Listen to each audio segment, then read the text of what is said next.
तो बहुत गौरव की अनुभूति हो रही थी कि नहीं हो रही थी? हो रही थी। उस तिरंगे को देखकर लग रहा था कि अगर मेरे इस तिरंगे की आन बान शान की ओर कोई देखेगा तो हम क्या करेंगे, उसकी आंखें फोड़ देंगे। और ये हमने देखा ऑपरेशन सिंदूर में। सिंदूर आपके लिए केवल एक लाल रंग होगा। पाकिस्तान वालों सुन लो, सिंदूर तुम्हारे लिए केवल एक रंग होगा, लाल रंग, लेकिन हर भारतीय के लिए वो गौरव है, वो सम्मान है, वो ताकत है, वो शक्ति है जो हमने आपको 3 दिन में करके दिखा दी, आपको घुटने के बल पर उतार के रख दिया। ये है उस सिंदूर की ताकत, ये है उस बहन की ताकत।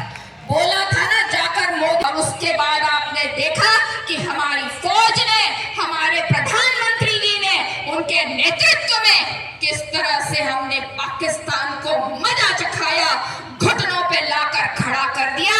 ये है भारत की फौज। नमन प्रणाम करूंगी हर एक सैनिक को जिसने अपना बलिदान दिया।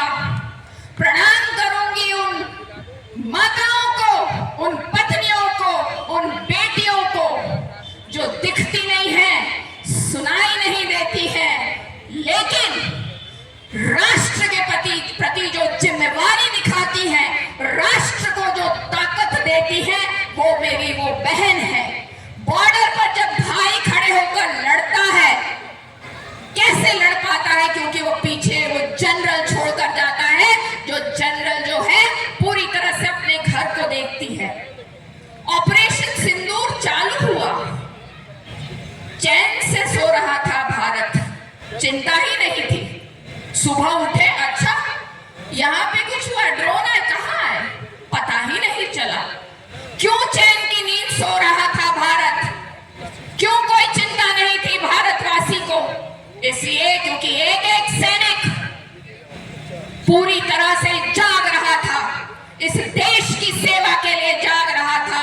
क्योंकि हमारा नेतृत्व, हमारे आदरणीय प्रधानमंत्री जी 24 घंटे सेना के साथ मिलकर इस देश को बचाने में, इस देश की सेवा में लगे हुए थे। इसलिए हम सब के सब चैन से सो रहे थे, पता ही नहीं चला। कोटद्वार की गलियों में स्कूल चालू थे, कोटद्वार में बाजार चल रहे थे, कोटद्वार में आम आदमी घूमना फिरना कर रहा था, सुबह मॉर्निंग वॉक पे निकल रहा था। क्यों, कैसे? हमने दिखा दिया विश्व को, 3 चीजें बताई है विश्व को। भारत से पंगा मत लेना, भारत अब किसी की सुनने वाला नहीं है, पंगा मत लेना हमसे।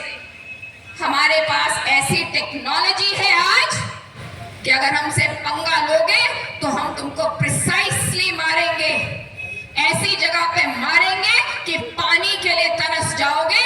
ऐसी टेक्नोलॉजी भारत के पास है। उस टेक्नोलॉजी के साथ ऐसे बच्चे हमारे पास हैं जो तिरंगे में लिपट कर वापस आने को तैयार हैं।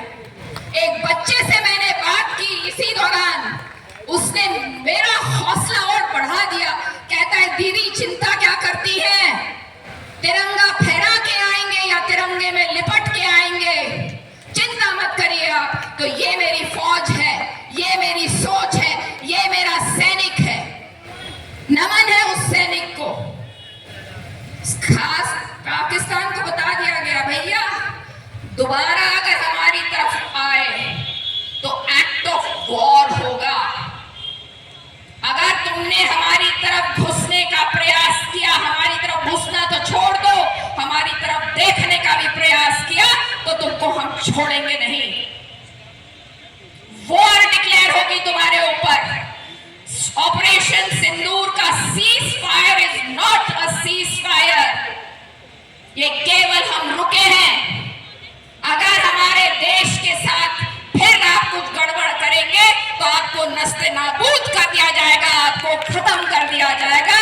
ध्यान रखे पाकिस्तान, एक एक भारतीय उन 3-4 दिनों में अपने भारत के साथ खड़ा था, अपने फौज के साथ खड़ा था, अपने नेतृत्व के साथ खड़ा था और तैयार था कि हमें अपनी भारत की अस्मिता,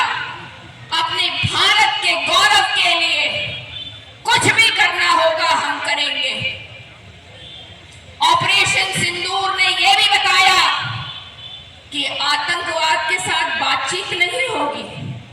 अगर आप आतंकवाद करेंगे तो हम भी आपको पीटेंगे। आप मेरा खून बहाओगे, हम तुम्हारा पानी रोकेंगे। नहीं देंगे हम तुमको पानी। पहली बार हुआ है इतने सालों में कि हमने पानी रोका है। नहीं देंगे हम तुमको पानी। तुम हमारा खून बहाओगे, हम तुमको पानी नहीं देंगे। बहुत साफ सुथरे शब्दों में हमारे आदरणीय प्रधानमंत्री जी ने पाकिस्तान को बता दिया। इस चीज को, ये पूरा जो ऑपरेशन सिंदूर हुआ, इसमें हमारे तीनों services, army, navy, air force, BSF, अर्धशस्त्र बल, सबको प्रणाम। नर्सिंग स्टाफ, डॉक्टर्स, सबको प्रणाम करना चाहूंगी, नमन करना चाहूंगी, उनका आभार व्यक्त करना चाहूंगी, उनको धन्यवाद देना चाहूंगी कि आज हम खड़े होकर इस खुले भारत में सांस ले रहे हैं, क्योंकि आप 3-4 दिनों में दिन रात 24 घंटे जागे रहे और आपने ईमानदारी से इस देश की सेवा की। गौरव महसूस होता है आज जब मैं देखती हूँ कि कोटद्वार के घर घर से लोग